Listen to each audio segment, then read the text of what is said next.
Enjoy the taste of summer no matter what the weather when you head to Maverick for some Mountain Dew Baja Blast. You'll love the legendary, refreshing tropical lime flavor. And to make the sweetness last longer, Maverick now has it in 1-liter bottles. For a limited time, get 2 for $5. Single purchase regular price. Plus, Adventure Club members get 25 bonus trail points with purchase. So blast into Maverick today and enjoy that unmistakable Baja flavor. Maverick. Adventure's first stop. Minnesota has some of the best mountain biking in the country. From gorgeous reclaimed iron mines to the rocky terrain of Lake Superior's North Shore. Discover what makes Minnesota the star of the North. ExploreMinnesota.com.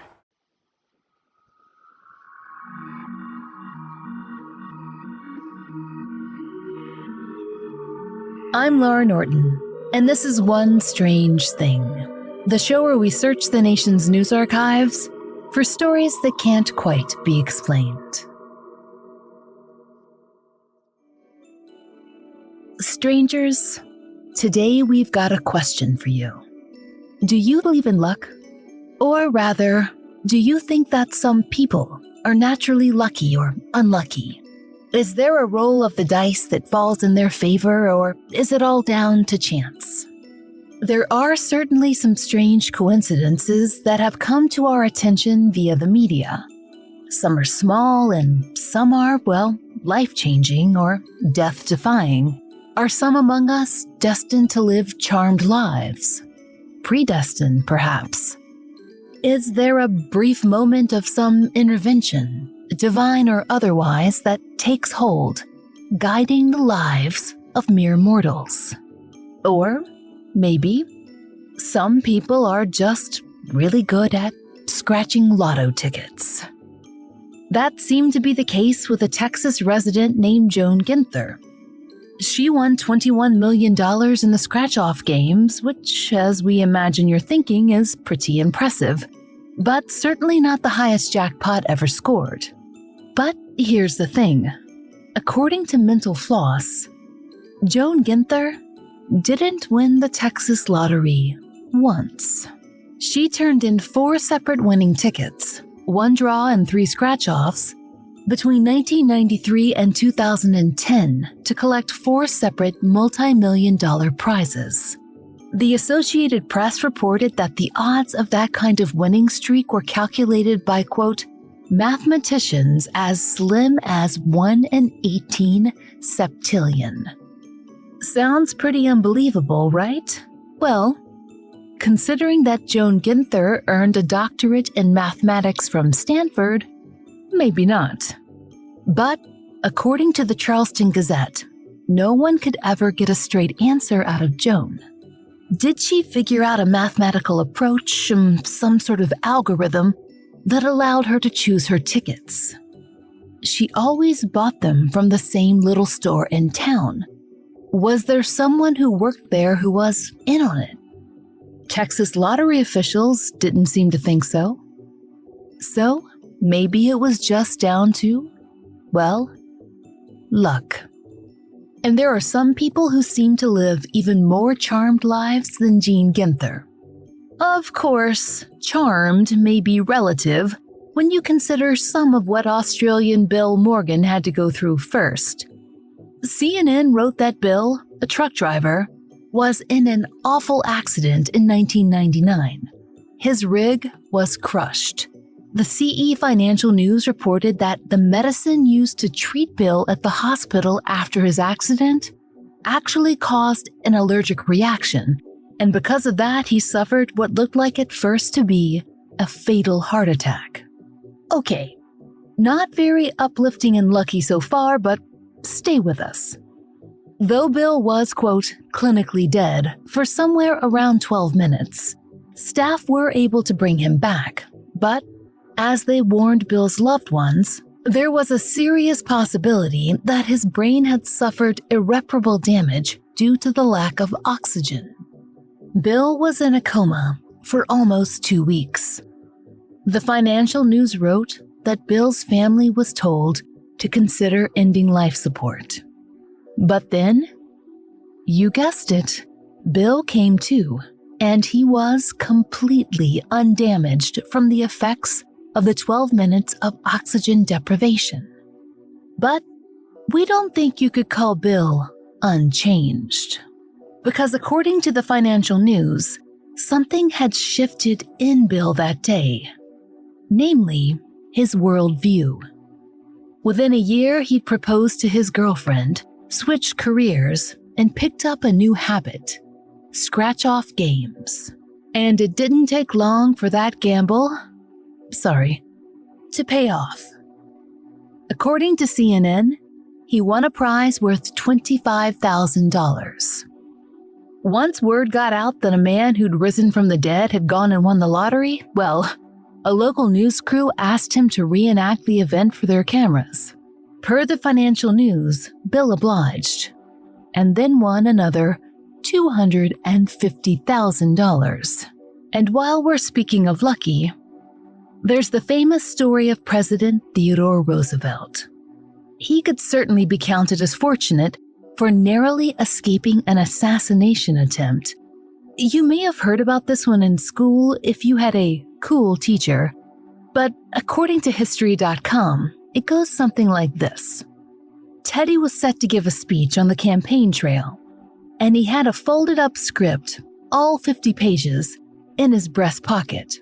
So, when a would-be assassin shot him in the heart, just as he got ready to speak, the bullet was slowed down enough by the paper to assure his survival. As you might imagine, it made quite the impression when he pulled out the papers, which sported fresh bullet holes. The bullet had entered his chest, but it had been slowed down enough to create only a shallow wound. So, as you might imagine, it made quite the impression on the crowd when Teddy pulled out the papers, which sported fresh bullet holes. He announced to the crowd, "It takes more than that to kill a bull moose.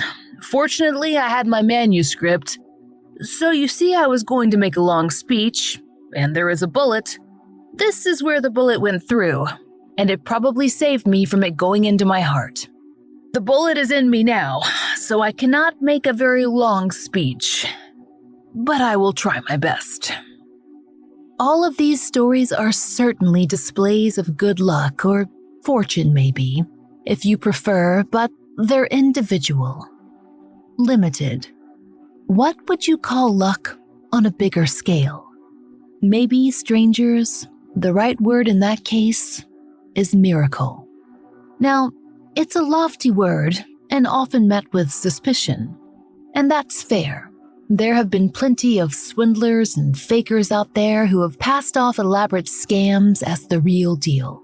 It's led quite fairly to the birth of many skeptics who believe that there's always an explanation, if only you look hard enough. But in the case of this week's story, well, friends, you might find yourself searching extra hard for it this time around. On March 1st, 1950, at just about 7:25 p.m., an explosion shook the streets of Beatrice, Nebraska. In one moment, the quiet street was transformed. Debris flew, bricks crashed, and the steeple of the local church came tumbling down across the town's main street. In fact, according to the Fremont Tribune, quote, "The toppling steeple sheared power and telephone lines, one of them connecting the studio of the radio station KWBE with its transmitter. The station was off the air for nearly 2 hours. It was a breathtaking and horrifying scene, something meant for the movies and not real life." According to the Fairbury Daily News, 2 Beatrice residents were outside at the time of the explosion. Mrs. Troy Tremond and Lyle Austin, who were returning from a short trip, said, "We saw a great flash, which we thought at first was lightning. We didn't realize at the moment just what had happened."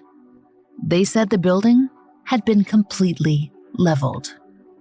In fact, the source of the blast was the local house of worship, the Westside Baptist Church. The local newspaper, the Beatrice Times, wrote that the blast, quote, "blew it apart like an orange crate, completely demolishing the frame edifice as it blew the sidewalls outward, dropped the roof down, and catapulted the steeple nearly across Court Street. Residents across town heard the boom. Some had even feared that their own furnaces had exploded. Those closer to the east side ran outdoors to see glass shattered in the shops across the street from the church, from what used to be the church. The Beatrice Times reported that firemen and gas services on the scene were immediately searching for the source of the explosion. They soon found that the gas line was turned off at the meter, though it was a possibility that some gas leak or break could have occurred at the street level. The church itself had a coal-burning furnace and a gas stove. At least the furnace would have been burning, as the church's reverend had been there at 6:30, just like always, to stoke the furnace in preparation for choir practice, set to begin at 7:20. Did you catch that? Choir practice. There were 15 people who were slated to be in the Westside Baptist Church every week at 7:25, singing praise.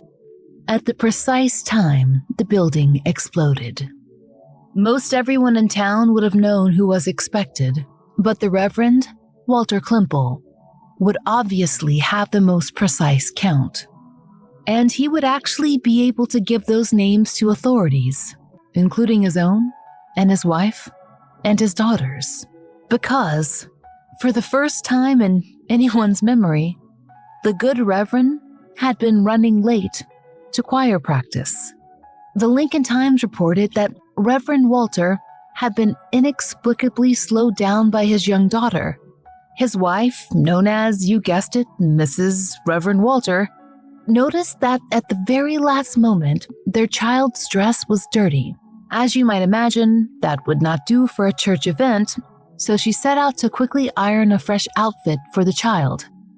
That put them a few minutes behind schedule and saved their lives. Now, you'd certainly mark Reverend Walter Klimple and his family among the lucky that we've discussed so far in this episode. There's no arguing that. And if you happen to be religious or spiritual, or perhaps just of an open-minded bent, you might consider the possibility of divine intervention. After all, who's more likely to receive that kind of grace than a man of God? But considering that 12 other members of the choir were also slated to be at the Westside Baptist Church that evening, well, you might feel a little less sure of grace being handed out in equal measure. Or you might, except for one strange thing. For the first and only time in anyone's memory, the entire attending party, from the choir director to the pianist to every last singer, was late that evening. And because they were behind schedule, the Westside Baptist Church was completely uninhabited when it exploded. Hey, Prime members! Are you tired of ads interfering with your favorite podcasts? Good news! With Amazon Music, you have access to the largest catalog of ad-free top podcasts included with your Prime membership. To start listening, download the Amazon Music app for free or go to amazon.com/ad-free podcasts. That's amazon.com/ad-free podcasts to catch up on the latest episodes without the ads. Boston Proper is for women who love distinctive style in styles that don't define them. Boston Proper designs are unique and made to fit flawlessly. You know that fashion changes, but style is forever, and yours is your very own. Boston Proper creates original pieces and curates entire collections for any season. Confident women wear Boston Proper as an expression of who they are, with chic, polished styling and unforgettable looks that get noticed. Anytime, every day, and on any occasion. From classic and iconic to on-trend and of the moment, Boston Proper creates one-of-a-kind pieces to bring exclusive looks and elevated outfits to you only the way Boston Proper can. Boston Proper is your source for those must-have items made to fit flawlessly. When you want that certain something in everything you wear Boston Proper. Sign up for VIP access and enjoy 20% off. Shop at bostonproper.com and wear it like no one else. Of course, it took some time for this information to come to light. There was chaos, well, everywhere. And you can imagine the state that Reverend Walter was in. Per the Beatrice Times, he knew of the explosion almost immediately. He didn't live far. And the first thing he imagined, we must assume, were his parishioners inside that collapsed building where the firefighters had begun to arrive. That crumpled steeple slashed across the road like, well, some kind of terrifying metaphor that we don't even have the time to unpack. Though one of us did pay plenty of money in student loans to gain the ability to do that, so we may need to return to that point. But more to the point. As townspeople and emergency personnel raced around outside, the Hastings Daily reported that Reverend Walter was busy on the phone, desperately dialing one parishioner after another. It took him a while, but despite all odds, he discovered that one way or another, every single person had been delayed. Those stories of precisely how and why would come, but first, the good Reverend had to see to his church. And because they were behind schedule, the Westside Baptist Church was completely uninhabited when it exploded. He was soon at the scene where, per the Hastings Daily, a small fire had been extinguished and the damage was being surveyed by just about everyone in a half-mile radius.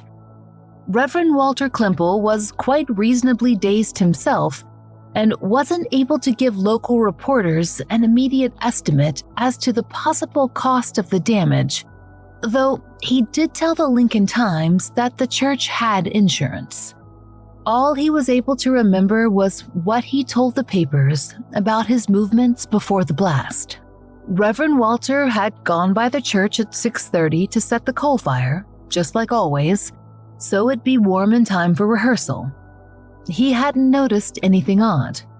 He recalled that yes, there was a water heater, but no, nothing seemed amiss, and yes, he supposed there could have been a problem with the gas stove, but of course he hadn't noticed it had been on. We assumed that he didn't check. Why would he? He hadn't smelled gas. He was just there to warm up the church. And then he went home, where his daughter had made his wife's stay more difficult by dirtying her outfit and saving all their lives. Speaking of saving lives, the Lincoln Times reported that it turns out that no one living around the Westside Church was hurt, though we imagine they weren't thrilled to be without utilities. The steeple that took out the radio station and utility pole did a number on all their conveniences.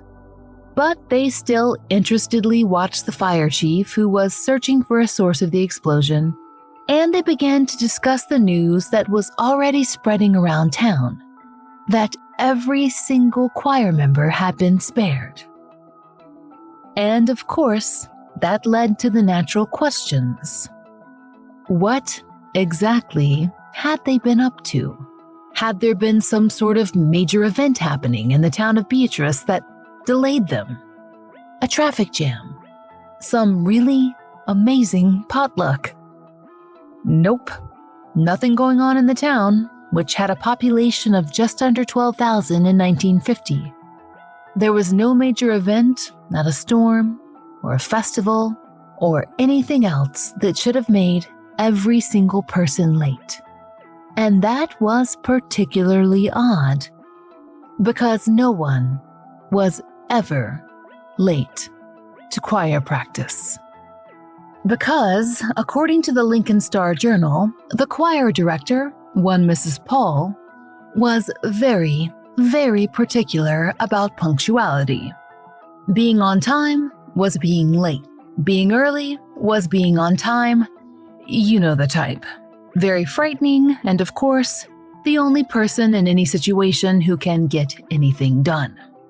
And yet, on the night of March 1st, 1950, Mrs. Paul herself was overdue to practice, which basically should have been the first sign of the apocalypse as far as her choir members would have been concerned had they been there themselves. And it was her own daughter, Marilyn, the choir's pianist, who was to blame. You see, after they ate dinner that evening, Marilyn decided that she'd lie down for a little and take a nap. Why? Well, your guess is as good as ours. Maybe they had really good enchiladas and she needed to sleep it off. Maybe it was just 1950 and there wasn't much else going on. It really doesn't matter why she napped so much as it does that she did. And for some reason, Marilyn's mother let her sleep. Marilyn would later tell the Beatrice Daily Sun, "Mother expected us all to be punctual. Most often, everyone was there on time. I can't remember a time when anyone came late." And what about the others? There were a variety of reasons.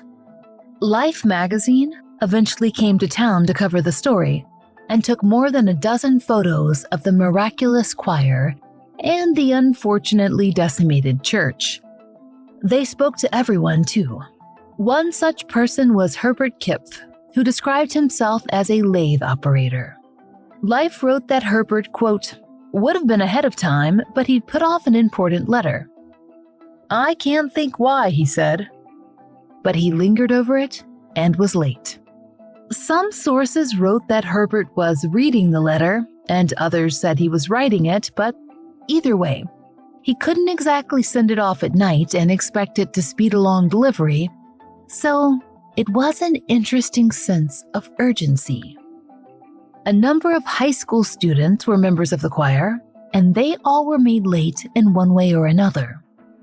The Lincoln Times reported that LaDonna Vandergrift was busy with her geometry homework and had to finish a problem before she headed out. She received a call from two other teen choir members, Rowena and Sadie Estes, who told LaDonna their car wouldn't start. Could she give them a ride? Sure she could, after she finished her geometry. Thus, all three were running late together. And it was her own daughter, Marilyn, the choir's pianist, who was to blame. According to the Beatrice Daily Sun, LaDonna would reflect back on the events as an adult, saying, "It was an absolute miracle. It's a reminder that God watches over all of us." At the time, of course, though, she said that none of them could fully process it. They were just teenagers. And there were another set of teens similarly delayed. Lucille Jones and Dorothy Wood were both late because, as the Lincoln Times reported, Lucille wanted to finish listening to a particularly interesting radio program, and Dorothy was catching a ride with Lucille, so they were both stuck until the show ended at 7:30. The Lincoln Times cited older members of the choir as having similarly mundane excuses. A man named Harvey All couldn't leave his children unattended until his wife arrived home. Mrs. Schulster and her daughter had to stop at Mrs. Schulster's mother's to help her prepare for a trip. They were just a few minutes behind schedule when they rushed out and headed for the church. According to the Lincoln Star-Journal, the final choir member, Joyce Black, didn't have any particular reason to be late, other than, in her words, pure laziness. Now, to be fair, she did have the shortest commute, just a walk across the street. She told reporters, "So I kept putting off going out that door. At last, I couldn't put it off any longer, and when I opened up the door, the church disintegrated." Much later, Joyce would tell the Alliance Times, "When it exploded, we used a lot of leaflets to sing from. The sky was just full of those little leaflets. It looked a lot like doves." The investigation into the explosion went on for some time. Based on a 1980 article from the Lincoln Star, it seems that a natural gas leak was indeed to blame, though the precise source wasn't mentioned. Apparently, when Reverend Walter went to stoke the coals, he also may have set the explosion in motion. Now, you might imagine that having their entire church blown to smithereens could be a demoralizing event for the congregation of Westside Baptist Church. But the second incredible event, that every single person who was supposed to be there was spared, overtook it. And so they rallied. Per the Beatrice Star, the church was eventually rebuilt, and, based on the ads we found in the local papers, its explosion was used by local insurance salesmen as a case study as to why everyone should have very thorough coverage. No, we aren't kidding. The Geneva Insurance Agency ran an ad detailing the destruction in the church in the Nebraska Signal newspaper, topped with the very tasteful headline, "This could happen to you." According to the Alliance Times, Reverend Walter Klimpel passed away in 1997, but his legacy has carried on at Westside. In 2010, then Pastor John Pomkiat said that they always marked the anniversary with reflection. It's something that we give thankfulness to God for that it wasn't a disaster that night. It was a miracle. Over the years, a few scattered retrospectives and an Unsolved Mysteries episode have revisited the strange events of March 1st, 1950. Every parishioner we came across in the archives seemed to believe that they had indeed experienced a miracle.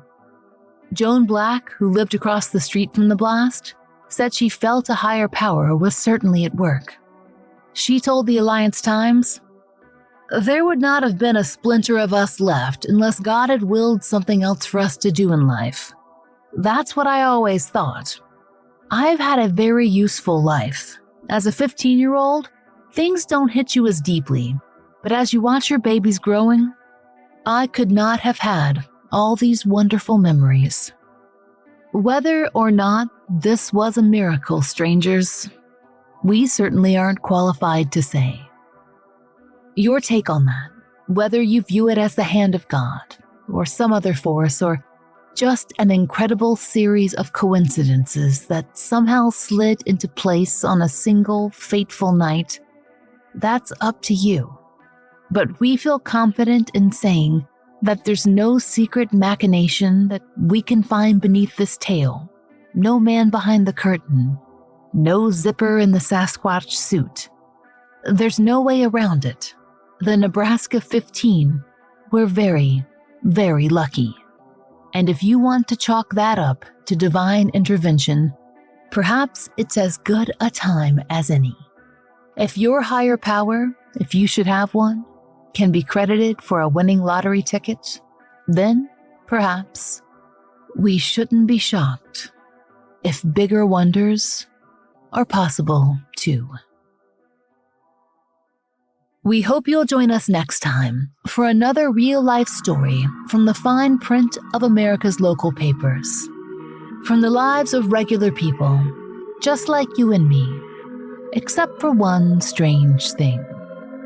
Oh, and strangers, One Strange Thing is an entirely independent production. To support the show and to hear more of the entirely true and enticingly peculiar, join us over on Patreon. There you'll get ad-free releases of our regular episodes, full-length bonus episodes, blogs, and monthly live streams, all for $5 a month. We hope you'll check it out. There's a link in our show notes.